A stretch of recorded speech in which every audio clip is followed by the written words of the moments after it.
What happens when a royal shows up at one of the most glamorous red carpets in the world and gets told to step aside?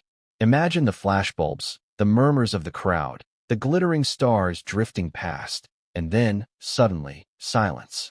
Meghan Markle, a woman once hailed as the fresh face of modern royalty, standing frozen as a guard in a black suit whispers something that stops her in her tracks. Cameras zoom in. Journalists crane their necks. Is she about to walk down the red carpet? Or is she about to be turned away? That's the image.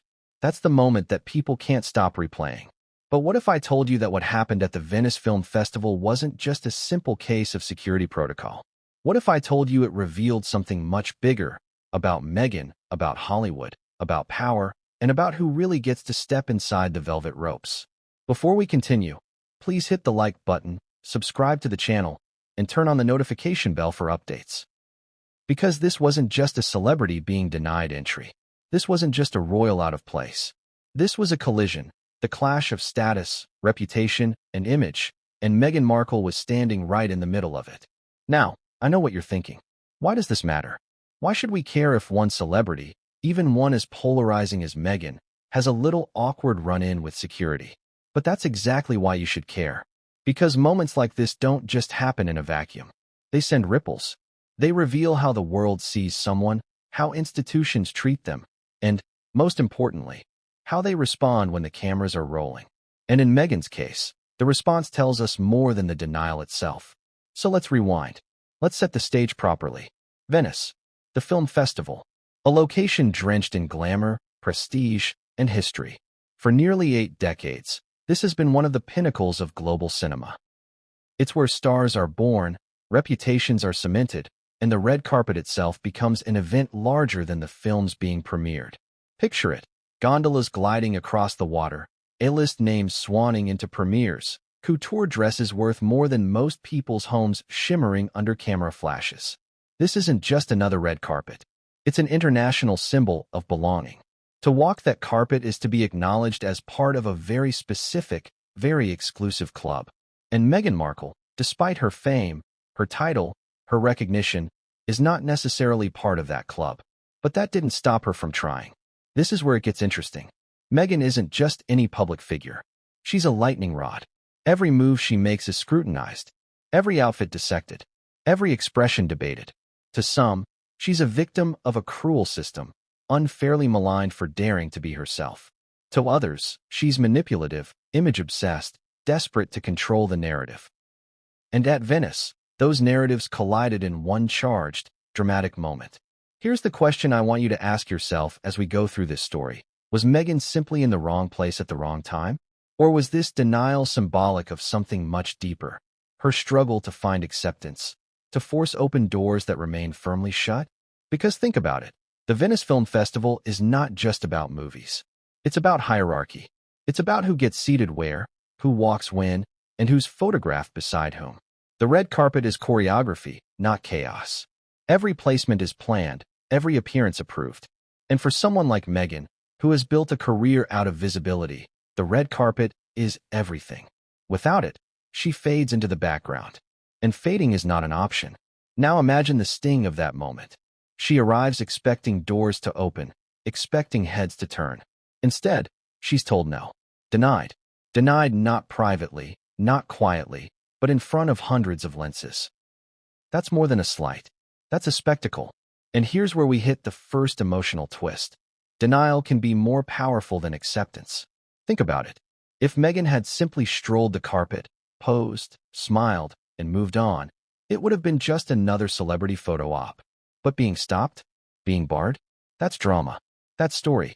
That's humiliation wrapped up in a 10-second exchange.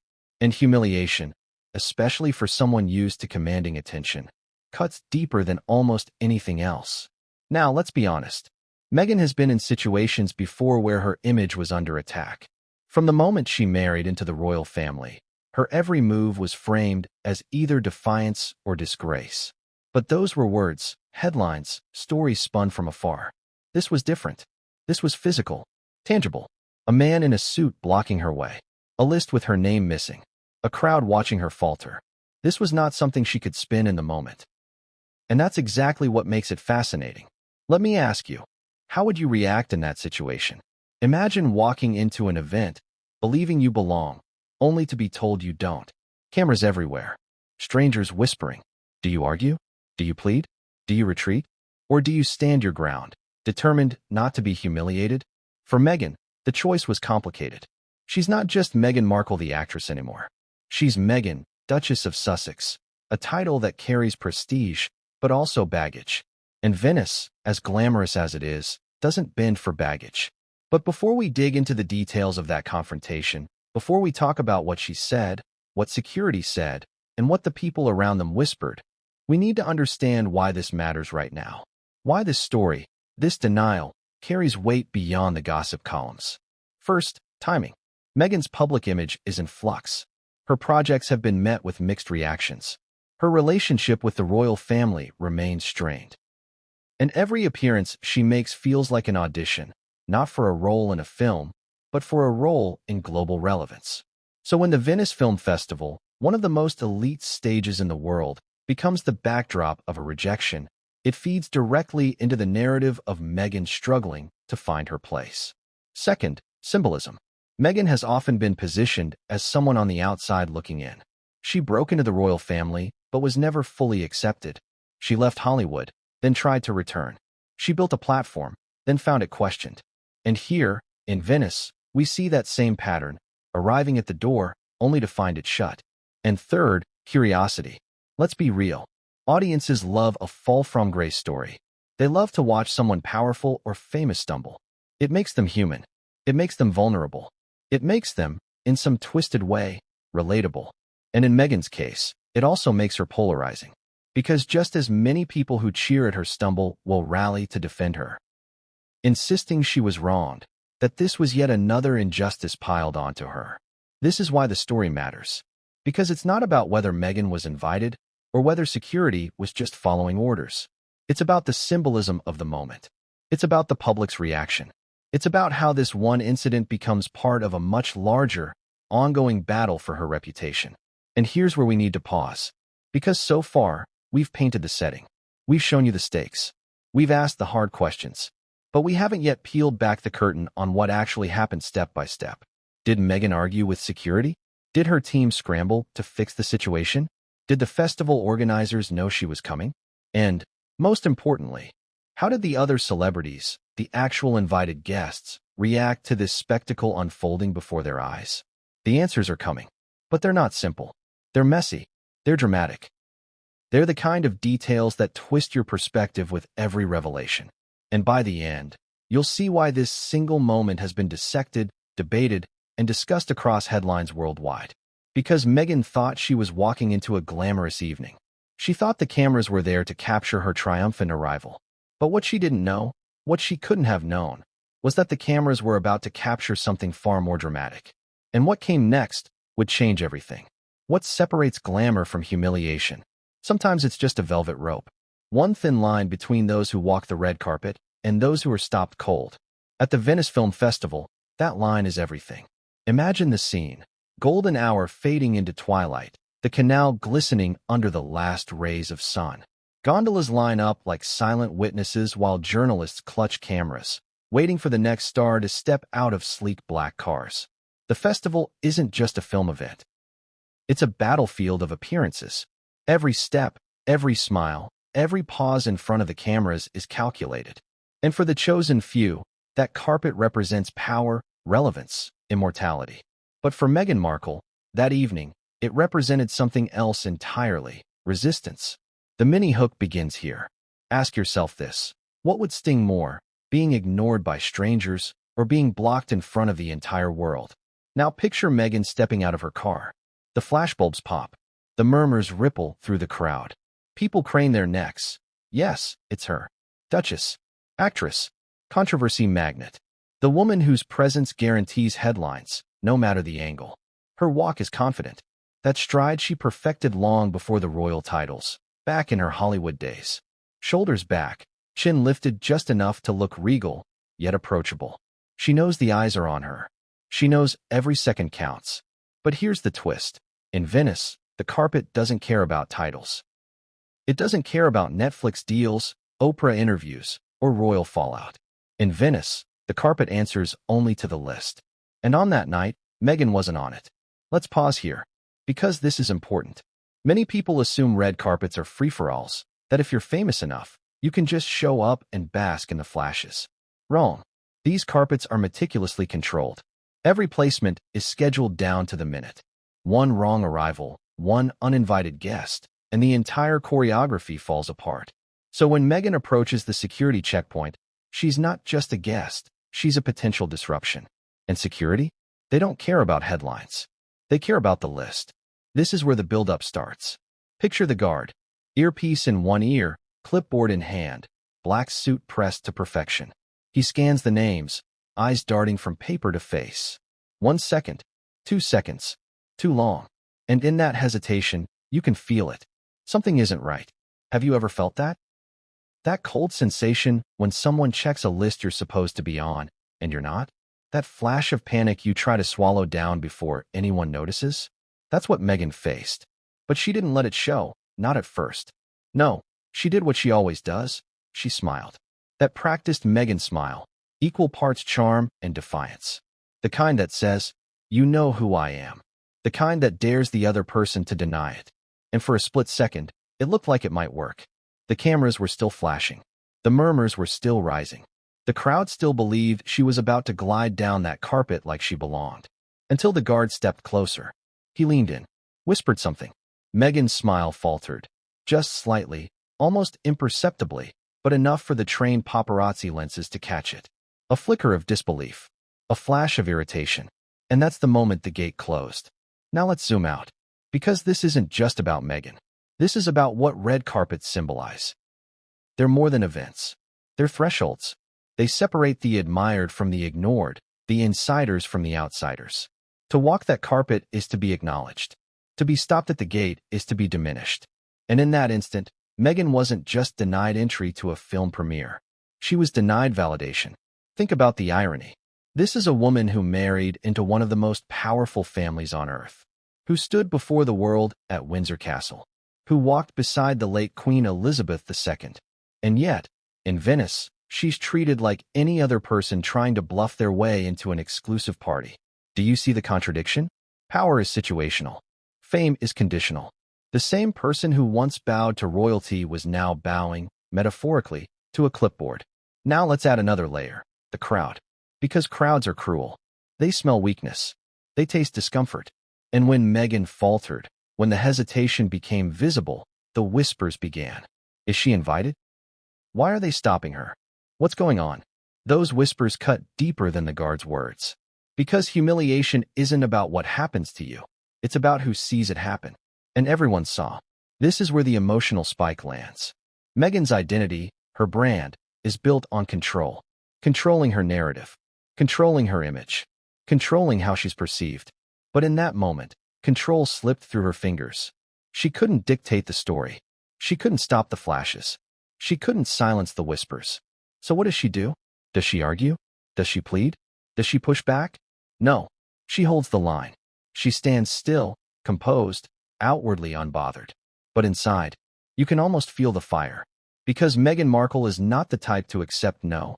Not easily, not publicly. And that's the cliffhanger. Because while the cameras caught her stillness, what happened behind the scenes was far less calm. The calls. The frantic whispers between aides. The rising tension as the film premiere clock ticked closer. And here's the question you need to hold on to. Was this denial a simple misunderstanding? Or was it deliberate? Was it security doing their job? Or someone making a statement? Because what came next would blur that line. And no one, not even Meghan, could have predicted how quickly the situation would escalate. What does it mean to be royal when the crown no longer protects you? What does it mean to carry a title when it doesn't open the doors you thought it would? That was the question hanging over Meghan Markle in Venice. Because at that velvet rope, as the cameras zoomed in and the guard leaned closer, Meghan wasn't standing there as a duchess. She wasn't standing there as a Hollywood actress.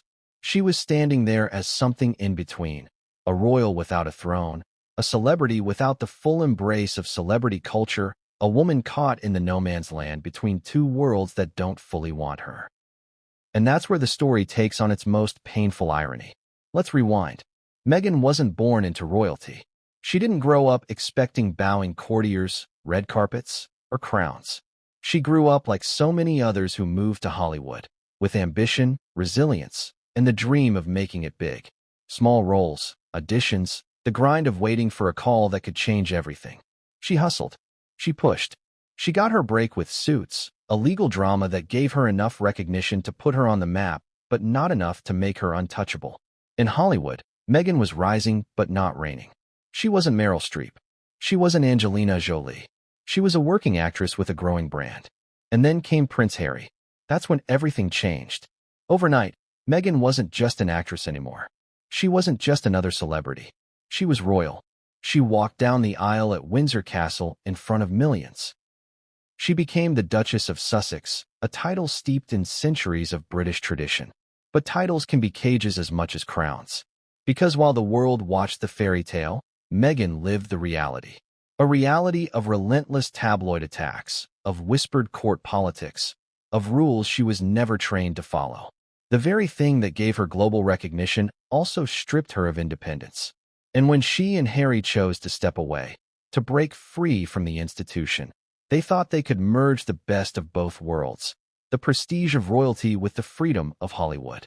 But here's the contradiction. Neither world fully accepted them.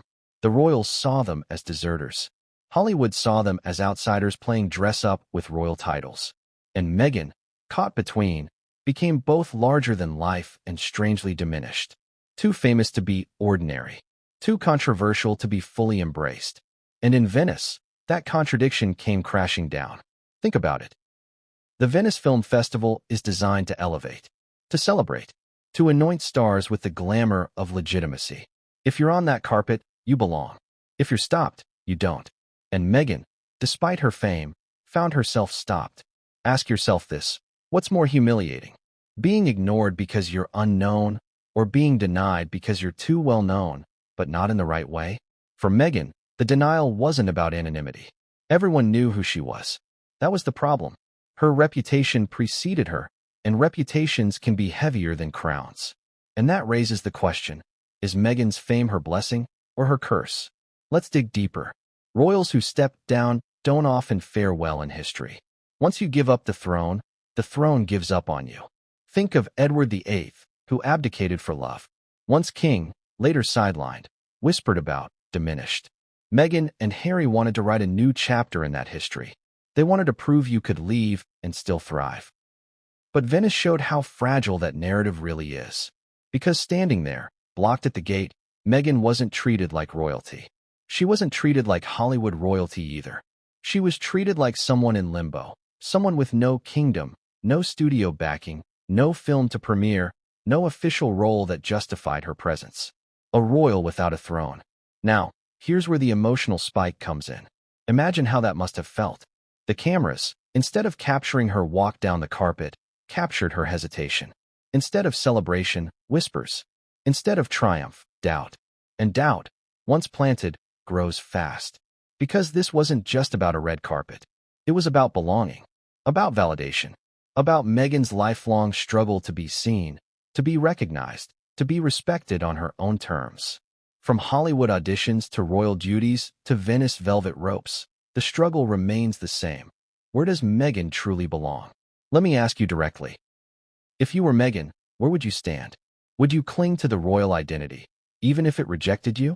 Would you chase Hollywood validation, even if it mocked you? Or would you try to carve a new path, knowing neither world fully wants you in theirs? These are the contradictions Meghan lives every day.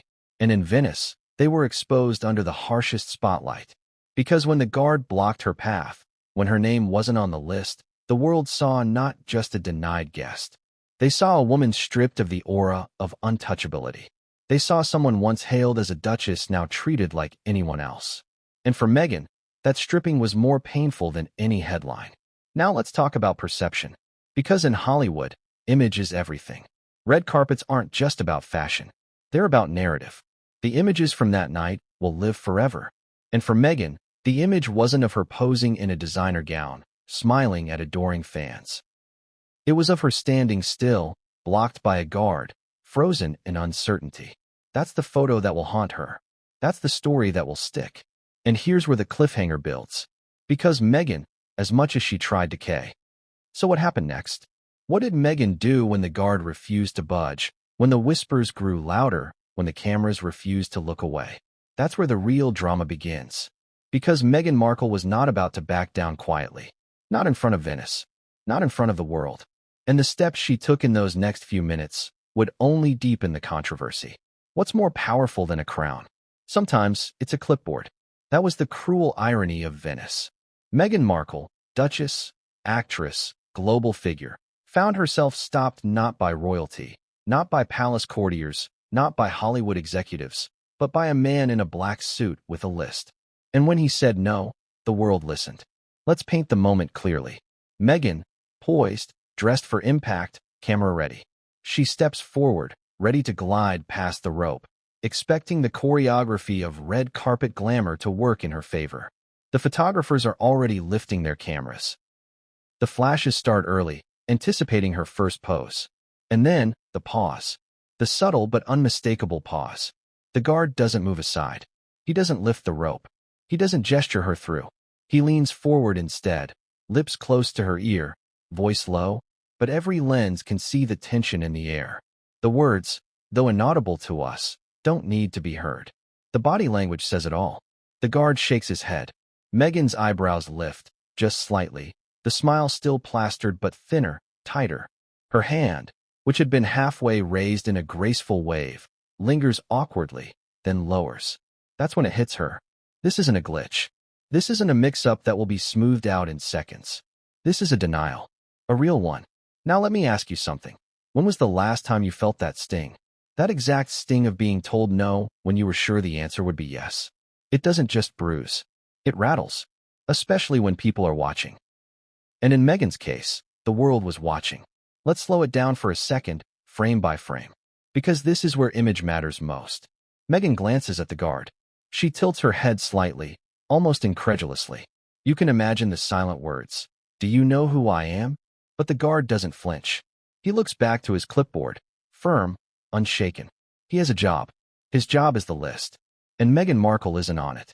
This is the contradiction of celebrity. Titles, wealth, recognition, none of it matters if you're not on the list. The velvet rope doesn't care about fairy tales. It only cares about credentials. Now, you might wonder, why would security risk stopping someone like Meghan? Surely, they knew what kind of headlines this would spark. Surely, they knew the chaos it would create. But here's the thing. Security doesn't care about chaos. They care about order. Their loyalty isn't to Meghan. It's to the festival. And the festival had one rule. If you're not on the list, you don't walk the carpet. Even if you're Meghan Markle. This is where the emotional spike kicks in. Meghan's brand is built on being included, on being photographed, on being seen. To be denied entry at that moment wasn't just a logistical issue. It was a direct attack on her relevance. And relevance, for Meghan, is survival. So how does she respond? At first, she doesn't. At least, not outwardly. She maintains composure. That's the training, the media coaching, the years of practice. Smile, don't blink, don't let them see the crack. But inside, you can imagine the storm. Because Meghan isn't passive. She never has been. When denied, she pushes. When silenced, she speaks louder. When closed out, she finds another door. And that's exactly what started happening behind the scenes. While Meghan stood still, her team moved quickly. Assistants, PR handlers, the entourage. Phones out. Calls made. Whispers exchanged. The urgency clear. The festival was starting. Time was ticking. If Meghan didn't get in soon, she'd miss the moment. And missing the moment, in a world of optics, is almost worse than being denied. But here's the twist. The guard didn't budge. Not for the phone calls. Not for the entourage. Not for the growing crowd of cameras now focused entirely on Meghan's predicament. He held his ground. And in doing so, he transformed a quiet denial into a global spectacle. Let's pause again. Because here's where irony crashes in. Meghan has spent years battling headlines she claims twist the truth. But in this moment, no headline was needed. The image spoke louder than any article. Meghan Markle, stopped cold by a guard on the Venice red carpet. That single frame told the story without words. And the story was brutal. So let's ask the question, why her? Why this? Why deny Meghan when letting her pass would have been easier? Theories swirl. Some say it was a miscommunication. Others say it was politics. That organizers didn't want her overshadowing the actual stars of the night. Still others whisper about revenge, about powerful figures in Hollywood and beyond who don't want to see Meghan succeed. Whatever the reason, the effect was the same. She was stopped. And being stopped, in that context, is worse than being invisible. Because invisibility is quiet. Denial is loud. Now imagine the whispers among the crowd. The paparazzi clicking furiously, knowing they were capturing gold. The onlookers muttering, "Why isn't she going in? What's happening? Did she not get invited?" Each whisper slicing deeper than the guard's words. Because whispers have power. They spread. They multiply. They define the narrative. And Meghan knew it. She could feel it. That's why she couldn't just turn and leave. Walking away would confirm the whispers. Walking away would make the denial final. No, she had to stand her ground. She had to find another way in. But here's the cliffhanger. Standing her ground came at a cost. The longer she lingered, the more obvious the denial became. The more she waited, the more humiliating the spectacle grew. And yet, leaving wasn't an option. So what do you do when both options, staying or leaving, hurt? That was the choice Meghan faced. And the choice she made next would set off a chain reaction no one could have predicted. Because Meghan Markle wasn't about to accept the word no. Not then. Not there. Not in front of the flashing cameras of Venice. And what she tried to do next would only escalate the drama. Have you ever noticed how quickly silence can turn into noise? 1 second, a crowd is hushed, expectant, waiting for the glamour to unfold. The next, whispers ripple like waves, soft at first, then louder, spreading until the entire atmosphere shifts. That's exactly what happened the moment Meghan Markle was stopped at the gate in Venice. The red carpet is supposed to be seamless. Stars glide in, smiles are flashed, poses are struck, applause rises.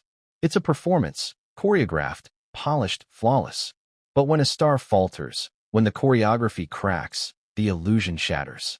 And once it shatters, all eyes turn. And in that split second, Meghan became the spectacle no one expected. Imagine it. She stands at the edge of the carpet, halted, her smile thinner now, her team buzzing around her. The guard remains firm. Cameras flash not in admiration, but in curiosity. And from the sidelines, the whispers begin. Why isn't she moving? Did they really just stop her? Wasn't she invited? It's human nature. We love to gossip. We love to speculate when something doesn't fit the script. And here, Meghan had become a live headline in motion. Now, let's explore what whispers do. They don't just comment. They create. They shape the narrative before the facts are even clear. Meghan could have been paused for a simple check, but to the crowd, to the cameras, it looked like something more. And once people decide they're seeing humiliation, it's almost impossible to unsee it. That's the cruelty of spectacle. Perception becomes reality. So here's the emotional spike. Meghan's entire life since marrying into royalty has been plagued by whispers. Whispers in palace corridors. Whispers in tabloids. Whispers on social media. She has fought them at every turn, insisted on controlling her story, demanded her voice be louder than the noise. And yet, here she was, center stage at one of the most glamorous events in the world, drowned once again in whispers she couldn't silence. Do you see the irony? Meghan left the royal family in part because of whispers, and now, years later, they still followed her. Only this time on an Italian red carpet instead of behind palace gates. Ask yourself, what's more damaging, the denial itself or the whispers about it? Because the whispers weren't just about whether Meghan was invited. They became about whether Meghan belonged. And that cuts deeper than any single no. Let's step into the minds of the crowd. Celebrities waiting their turn to walk. Journalists scribbling notes. Fans clutching their phones, recording every second. Each of them processes the scene differently. Some snicker. They see Meghan's pause as proof of arrogance, proof she tried to force her way in and failed. Others frown, sympathetic, wondering if she's being unfairly singled out yet again. And still others simply watch in fascination, knowing they're witnessing a moment that will explode across headlines by morning. That's the paradox of being Meghan Markle. No matter what happens, people project their own story onto her. She's either the villain or the victim, rarely just the woman in the middle. And Venice was no exception. Now, let's zoom in on Meghan herself. Because while the whispers grew around her, she had to make a decision, acknowledge them, or ignore them. And ignoring them wasn't easy. How do you ignore hundreds of murmurs when you can feel them clawing at you from every direction? How do you smile gracefully when you know the cameras are capturing not your glamour, but your humiliation? This is where her composure came into play. Meghan has been trained by Hollywood, trained by royalty, trained by years of scrutiny, to mask discomfort, to project control even when chaos brews inside. And so, she stood still, chin high, smile intact, while inside, the whispers pierced deeper and deeper. But here's where it gets dramatic. The whispers didn't just stay with the crowd. They began to spread outward. Reporters tweeted in real time. Blogs picked up the chatter. Social media posts began circulating before Meghan even knew what was happening. In minutes, the whispers became headlines. Meghan Markle denied at Venice Film Festival? Awkward red carpet moment for Duchess of Sussex. Was Meghan invited or not? Think about that. She hadn't even left the rope, hadn't even turned around, and already the world was buzzing. That's the speed of modern scandal. That's the cruelty of digital whispers. They become global before the moment even ends. And Meghan knew it. You could see it in her eyes, the awareness that this wasn't just about the guard in front of her anymore. This was about the millions who would see those photos, read those captions, replay those seconds endlessly online. That's the weight of whispers. They echo. Let me ask you, what would you do in that moment? Would you fight louder, risk turning whispers into shouts? Or would you stay silent, risk being remembered only for being stopped? Meghan chose stillness, at least outwardly. But her team? They weren't still at all. They were on their phones, their faces tense, voices low but urgent. And those whispers, her whispers, soon joined the crowd's whispers, creating a storm of noise that no one could fully control. Here's the irony. Meghan has spent years insisting on being heard, on telling her truth above the noise. And yet, in Venice, the whispers drowned her again. The truth didn't matter. The perception was already set. And perception is what kills reputations. Now, here comes the cliffhanger. Because whispers aren't harmless. They don't just vanish. They build. They pressure. They escalate. And as Meghan stood there, caught between the gate and the crowd, the whispers grew so loud, metaphorically and literally, that something had to give. Either security would relent, or Meghan would push harder, or the whispers themselves would explode into something bigger. But what happened next wasn't just about whispers anymore. It was about voices. Loud ones. Voices that would change the entire tone of the evening. What's the most powerful weapon on a red carpet? It isn't the gown. It isn't the jewelry. It isn't even the cameras. It's the list. Because the list decides everything. Who walks? Who waits? Who belongs? And who doesn't? And in Venice, that list became Meghan Markle's greatest enemy. Let's start with the basics. The Venice Film Festival is one of the most exclusive events in the world. People imagine it's all about movies, but in reality, it's about access. Invitations are currency. Seating charts are politics. And the guest list? That's the holy document. Only those whose names appear on it are allowed to step onto the red carpet. Everyone else, no matter how famous, is treated like an outsider. And that night, Meghan's name, apparently, wasn't on it. Now, here's the contradiction. How could someone as globally recognized as Meghan Markle not be invited to one of the world's most glamorous stages? Surely her presence would add prestige, publicity, headlines. Surely organizers would welcome the buzz. Or would they? This is where the controversy begins. Rumors started spreading almost immediately.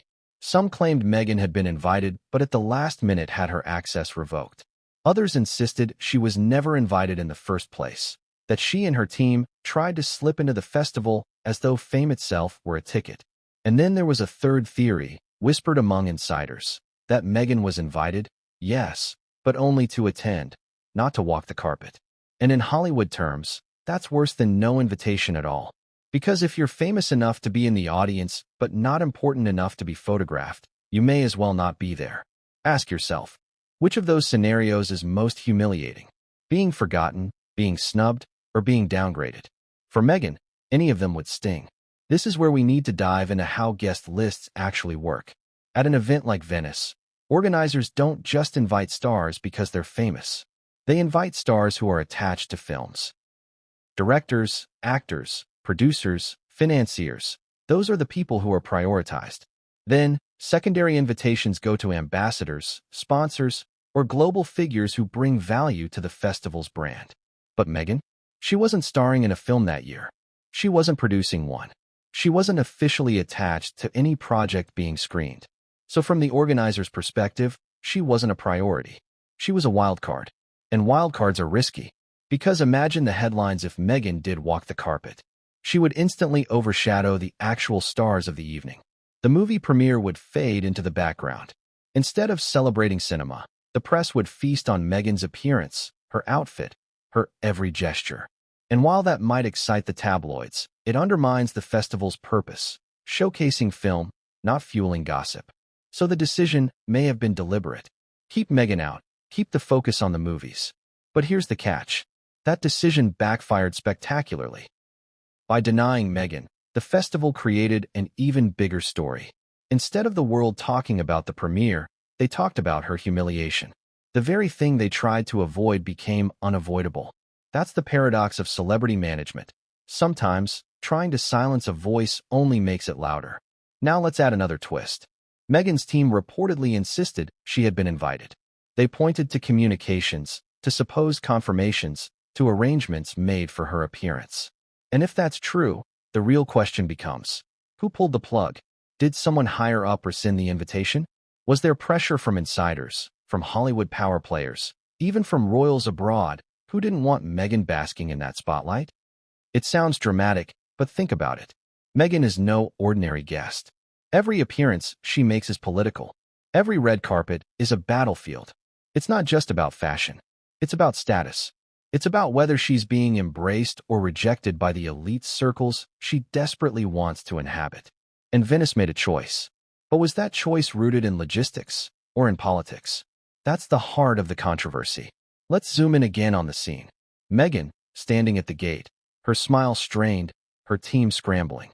The guard, unmovable, holding the list like a shield. And in the crowd, speculation spiraling. Maybe she's not on the list. Maybe she wasn't supposed to walk. Maybe they don't want her here. Each whisper fueled the controversy. Each theory built another layer to the humiliation. And here's the cruel truth. Once a guest list controversy starts, there's no easy way to end it. If Meghan's team insisted she was invited, people asked why her name wasn't on the clipboard. If organizers stayed silent, people assumed the worst. If insiders leaked that she wasn't on the carpet schedule, it made her look like she was forcing her way in. Every angle hurt her. That's the power of the list. It's binary. You're either on it or you're not. And no amount of fame can rewrite that in the moment. Now let me ask you this. Have you ever been excluded from something you thought you'd earned? A party, a group, a recognition? That sting, that ache in the chest. Now imagine feeling it not in private, but under hundreds of flashing lights. That's what Meghan endured in Venice. But Meghan isn't the type to surrender quietly. The controversy around the list didn't end at the gate. It only fueled her determination to push harder. Because while the festival may have had its rules, Meghan had her reputation. And her reputation couldn't afford another public rejection. Which leads us to the next chapter of this unfolding drama, the frantic behind-the-scenes scramble. Phones buzzing, messages flying. Meghan's team pulling every string they could find to flip the script before it was too late. And the moves they made next would reveal just how desperate and how calculated the battle for access really was. What happens when the velvet rope won't lift? When the list won't change? When the cameras are capturing every second of your stalled entrance? If you're Meghan Markle, you don't just stand there. You mobilize. And that's exactly what happened on that tense night in Venice. Picture it. Meghan frozen in place, her smile faltering but still fixed, her gown catching flashes of light as photographers zoom in on the awkward standoff. She remains the picture of composure, but around her, chaos. Her entourage, assistants, handlers, PR reps, suddenly ignite into action like a pit crew during a Formula One race. Phones out, fingers flying. Rapid whispers into earpieces. One assistant steps aside, pacing, already on a call. Another scrolls furiously, perhaps searching for the confirmation email that would prove Meghan's right to be there. Every movement screams urgency. Because in that moment, it wasn't just about getting Meghan onto the carpet. It was about salvaging her image. Now, here's where the stakes spike. Meghan's brand isn't just tied to her presence. It's tied to her narrative. And being seen as denied entry is poison for that narrative. So her team had one mission: rewrite the story before it became permanent. And rewriting the story required calls. Big calls. Let's zoom into one phone line.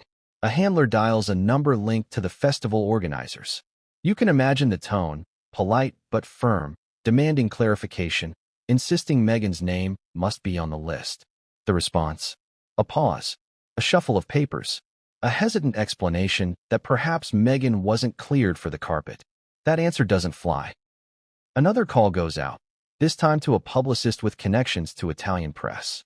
We need to control the narrative, the publicist is told. Spin it. Make it look like a scheduling error, not a snub. Meanwhile, Meghan's personal assistant dials an even bigger contact, a Hollywood executive who might have enough clout to pressure the festival into bending the rules. Because in Hollywood, everything is negotiable if you reach the right person. But here's the catch: the festival wasn't budging. For the staff in charge, the rules were simple. Meghan's name wasn't on the list for the carpet that night. And no phone call, no matter how urgent, was going to change that in the moment. The organizers had one priority: keeping order. To them, Meghan was a disruption. And disruptions, no matter how glamorous, had to be contained. And so the calls continued, each one more frantic than the last, each one laced with desperation. But as the minutes ticked by, something became painfully clear. Meghan's team wasn't winning this battle. Here's where the irony deepens. Meghan had spent years cultivating powerful connections, networking with elites, building a reputation as a woman of influence. But in Venice, influence didn't outweigh protocol. The phones kept ringing, but the rope stayed down. Now, think about the optics. Meghan, still standing. Cameras still flashing. Her team moving like a storm around her, whispering, dialing, gesturing. From the outside, it looked chaotic. And chaos is never a good look on a red carpet. Glamour is about control. Chaos is about weakness. Do you see the contradiction? Meghan was dressed like she owned the night, but the scene around her screamed otherwise. Let's ask the audience directly. If you were watching from the sidelines, what story would you believe? That Meghan was the star, commanding the moment? Or that Meghan was desperate, begging for access she didn't deserve? Perception is everything. And here's the kicker. While Meghan's team was scrambling behind the scenes, the festival's staff were calm, composed, unshaken. The contrast was brutal. On one side, frenzy. On the other, order. And that contrast only magnified Meghan's struggle. Now, let's go deeper into the psychology. Meghan isn't someone who accepts no easily. Her entire life has been defined by breaking barriers, pushing through walls, proving doubters wrong. She left Hollywood to become a royal. She left royalty to become a global brand. Every no she's ever faced has been turned into a yes. But Venice was different. Because Venice wasn't emotional. It wasn't personal. It was procedural. And procedural barriers are harder to bend. That's why the calls were so desperate. Meghan's team wasn't just trying to fix a scheduling mishap. They were trying to bend an institution that prided itself on being unbendable. And with every passing minute, the tension grew. Because the longer Meghan stood there, the more the whispers in the crowd transformed into open voices. People stopped speculating quietly. They started talking openly. The humiliation was no longer subtle, it was loud. That's the real danger of delay. Every second multiplies the damage. Every unanswered call, every unlifted rope, every pause becomes part of the story. And Meghan knew it. That's why, according to some witnesses, her expression shifted. Still smiling, yes, but with a flicker of frustration in her eyes. A tightening of the jaw. A subtle glance at her team, as if to say, fix this, now. But no fix was coming. The calls weren't working. The organizers weren't budging. And the cameras weren't looking away. Which brings us to the cliffhanger. Because when the phones failed, when the list remained unshakable, Meghan and her team had to face a chilling realization. If they couldn't negotiate their way in, they would have to try something riskier. Something bolder. Something that could either save the night or destroy it completely. And what they attempted next would escalate the standoff into a spectacle no one in Venice would ever forget. Sometimes, when doors stay locked, people look for windows. And on that night in Venice, with the velvet rope refusing to lift and the phones proving useless, Meghan Markle's team decided to try the oldest trick in the book, a workaround. But here's the thing about workarounds. They're risky. They don't guarantee success. And when the whole world is watching, a failed workaround can look even worse than being denied in the first place. Still, Meghan couldn't just stand there forever. The clock was ticking. The movie premiere was beginning. The guests behind her were moving forward. And the whispers? They were now full-blown conversations. She had to act. So the team devised a plan. The first attempt was subtle. One of Meghan's handlers, phone still in hand, approached another security member further down the line, away from the cameras, and started speaking quickly, gesturing toward Meghan. The handler pointed to the clipboard, insisting, perhaps, that Meghan's name was missing by mistake. The hope was clear. If one guard wouldn't bend, maybe another would. But this was an amateur night. The Venice security team had rehearsed for situations like this. They weren't going to contradict each other, not with photographers swarming. And so, the second guard gave the same firm shake of the head. No, back to square one. The second attempt was bolder. Meghan's assistant suggested moving her through a side entrance, a service corridor usually reserved for staff, crew, and guests who arrived late. It wouldn't be glamorous. It wouldn't be photographed. But at least it would get Meghan inside, seated, and technically present. But Meghan's camp rejected it immediately. Why? Because for Meghan, walking the carpet wasn't optional. It was the point. Being inside the theater without being seen on the red carpet was like playing in a symphony without ever stepping onto the stage. What good was attending if the cameras didn't capture her? And so, that workaround died before it even began. The third attempt was the boldest yet. Meghan herself decided to inch closer to the rope again, as though to silently assert, "I belong here." Cameras clicked in rapid bursts. The photographers thought the issue had been resolved. They assumed the rope was finally lifting. They shouted her name, calling for poses. But the guard didn't move. The rope stayed down, and Meghan was left standing once again in a half-step of hesitation, caught between going forward and being held back. The cameras caught every frame of it. The near move, the sudden freeze, the awkward glance. It was, in many ways, worse than doing nothing. Now let's pause here. Why risk a workaround when failure would make things more humiliating? Because doing nothing was even riskier. In Hollywood and in high society, perception is survival. If Meghan had simply turned around and left, the story would be sealed. She was denied. But if she could somehow get in, even if messy, even if late, she could spin the narrative. She could insist later it was just a mix-up, that she was always meant to be there. Do you see the stakes? For Meghan, the workaround wasn't just about the night. It was about her brand, her identity, her relevance. And yet, each workaround made the denial sharper, the spectacle louder. Let me ask you something. Have you ever pushed for something, tried to force it, only to make the rejection sting more? That was Meghan's reality, but magnified by 1,000 flashing bulbs. The attempted workarounds also revealed something else, desperation. And desperation, on a red carpet, is fatal. Glamour is supposed to look effortless. You don't chase it. You arrive and it unfolds around you. The moment you look like you're forcing it, the magic evaporates. And in Venice, that's exactly what was happening. Witnesses began murmuring not just about Meghan being denied, but about how frantic she seemed, how insistent, how unwilling to let the moment go. Suddenly the whispers weren't just about the list. They were about her character. Was she entitled? Was she trying to hijack an event that wasn't hers? That's the danger of failed workarounds. They don't just fail logistically. They fail symbolically. And Meghan, standing there, surely knew it. But here's where the tension spikes even higher. Because after those 3 failed attempts, Meghan's team didn't give up. They decided to push even harder, to try one last move that could flip the night in her favor. A move that wasn't just a workaround. It was a confrontation.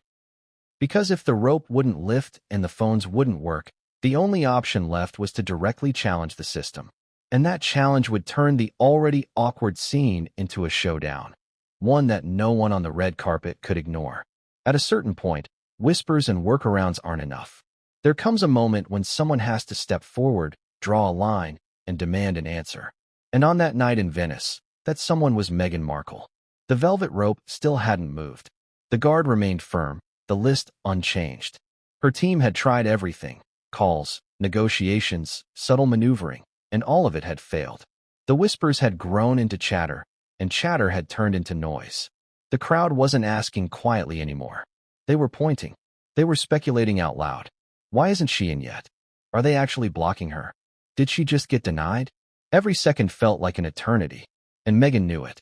So she decided to take control. She stepped closer to the guard, her posture sharper now, her smile replaced with something cooler, less performance, more steel.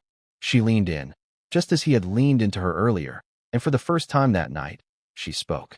We don't know exactly what she said. No microphone caught it. No camera was close enough to record. But witnesses say her tone was firm, authoritative. Not pleading, not begging, commanding. As if to remind him, I am Meghan Markle, Duchess of Sussex. You don't stop me. But here's the twist, the guard didn't flinch. He listened, nodded once, then gave the same subtle shake of the head. No, imagine the audacity of that. A woman who once stood beside Queen Elizabeth, who once walked hand in hand with a prince, who had been the subject of global interviews and headlines, being told no by a man whose job was simply to guard a rope. And yet, in that moment, the guard had more power than Meghan. Do you feel the contradiction? A duchess, powerless. A nameless guard, immovable. That's the drama of confrontation. It flips the hierarchy on its head. The photographers went wild. Flashes doubled, shutters clicked faster. This wasn't just glamour anymore. It was conflict. And conflict sells. You could almost hear the headlines writing themselves. Meghan Markle in heated exchange with security. And Meghan knew it. Her challenge wasn't just about getting past the rope. It was about how the confrontation itself would look. She couldn't appear desperate. She couldn't appear entitled. She had to thread the needle, assert her authority without letting the cameras catch her cracking. It's a delicate balance, and in that moment, she walked it like a tightrope. But here's the problem. Confrontation attracts attention, and attention brings judgment. As she stood there, speaking firmly to the guard, the crowd around her divided. Some nodded, impressed that she wouldn't back down. Others shook their heads, muttering that she was embarrassing herself, that she was making a scene. That's the curse of public confrontation. No matter what you do, half the audience thinks you're right, and the other half thinks you've gone too far. Now let's imagine her thoughts. Meghan has spent years fighting narratives she didn't choose. She's been painted as manipulative, demanding, even arrogant. And now, here she was, in front of dozens of cameras, confronting a guard on the red carpet. Did she worry, even for a moment, that this would feed those narratives? Or did she decide it didn't matter, that the humiliation of silence would be worse than the risk of confrontation? Whatever the calculation, Meghan chose confrontation. And yet, once again, the rope didn't move. The standoff was clear now. Meghan versus the list. The Duchess versus the clipboard. And no amount of words could bridge the gap. This is where the emotional spike hits hardest. Because confrontation is supposed to end in resolution. One side wins, one side backs down. But in Venice, neither side moved. The guard stood tall, Meghan stood taller, and the cameras captured a stalemate. Do you see the tragedy? Meghan's act of defiance, meant to restore her power, instead deepened the humiliation. The world wasn't seeing a woman commanding her way onto the carpet. They were seeing a woman locked in battle with a rope she couldn't cross. And in Hollywood, perception is everything. So what happens when confrontation fails? You escalate again. And that's exactly what came next. Because if words couldn't open the gate, Meghan's team had to decide, would they risk pushing further? Maybe even forcing the moment physically? Or would they retreat, spin it later, and try to claim control of the story afterward? Both options carried danger. Both options threatened her image. But either way, the confrontation had changed the night. It wasn't just whispers anymore. It wasn't just workarounds. It was a full-blown standoff. And the fallout of that standoff would ripple far beyond the red carpet. Because the question now wasn't just whether Meghan could walk into a premiere. It was whether Meghan Markle, Duchess of Sussex, could walk into the spaces she believed she belonged in, Hollywood, high society, global influence, without being stopped cold at the gate. And what unfolded next would test that belief in the harshest way possible. Every red carpet has its winners. Sometimes it's the actors premiering their films. Sometimes it's the designers who dress them. But in Venice that night, the winners weren't the stars or the stylists. It was the paparazzi. Because when Meghan Markle was stopped cold at the velvet rope, the photographers realized they had struck gold. Think about it. Red carpet photos are usually predictable. Gowns, tuxedos, smiles, poses. Glamorous, yes, but routine. But a scandal? A standoff? A duchess denied? That's the kind of image that sells for thousands, maybe tens of thousands, in the tabloid market. It's the kind of image that travels across the globe before the premiere even begins. And the paparazzi knew it. Their lenses zoomed tighter. Their shutters clicked faster. The flashes, once spaced out and orderly, turned into a storm of light. The sound alone, that machine gun click of dozens of cameras firing at once, was deafening. And every click was another nail in the coffin of Meghan's dignity that night. Do you see the irony? Meghan came to Venice to be photographed, to bask in the glamour of the red carpet. And she was, but not in the way she wanted. Not as a star, as a spectacle. That's the cruel paradox of celebrity. The cameras don't care why you're in front of them. They just care that you are. Now imagine what those images looked like. Meghan frozen mid-step, her hand hovering near the rope. Meghan leaning toward the guard, her expression unreadable. Meghan glancing toward her team, her jaw tightening.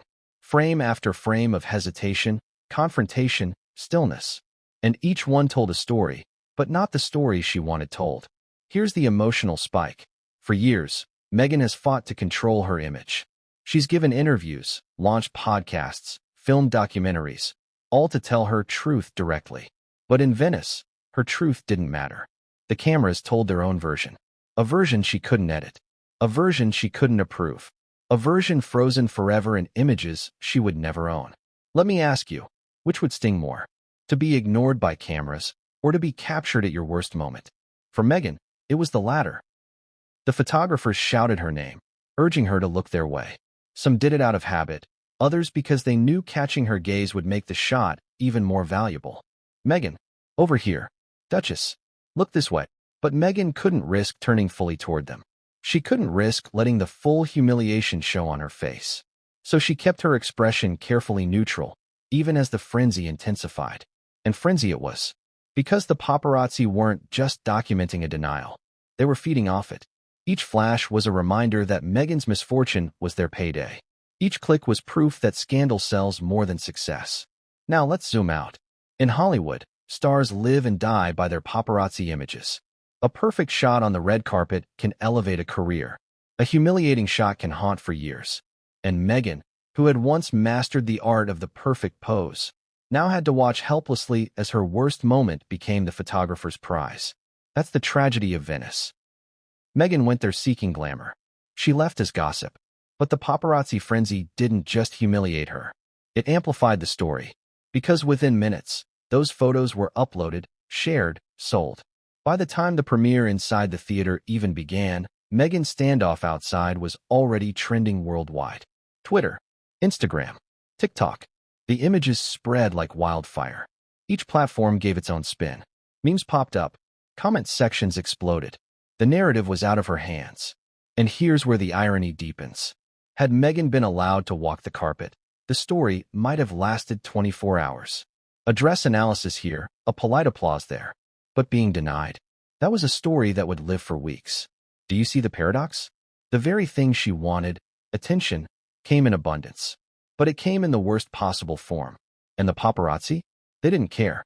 For them, humiliation pays as well as glamour. Maybe even better.